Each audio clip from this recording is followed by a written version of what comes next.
తెలుగుదేశంలో అంతర్గత కలహాలు అన్నటువంటిది పెద్ద ఉద్రిక్తతకు కారణమైనటువంటి అంశం ఆళ్లగడ్డలో చోటు చేసుకుంది.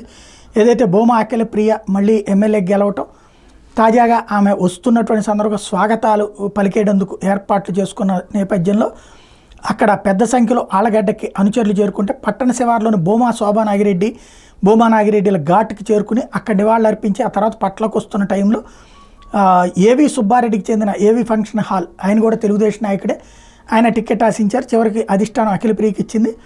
ఏవి సుబ్బారెడ్డికి చెందిన ఏవి ఫంక్షన్ హాల్ మీద అఖిలప్రియ అనుచరులు రాళ్లతో దాడి చేశారు.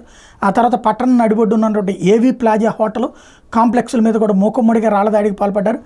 ఈ భవనాల అద్దాలను కూడా పాల్గొట్టారు. ఈ క్రమంలో హోటల్కి, సినిమా హాల్కి, మాల్కి వచ్చిన వందలాది ప్రజలు భయాందోళనకు గురయ్యారు. నేను ఇంతకుముందు కూడా చెప్పాను, రాజకీయ కక్షలు పెరిగితే ఇక్కడ ఎవడు వ్యాపారాలు చేయలేడు.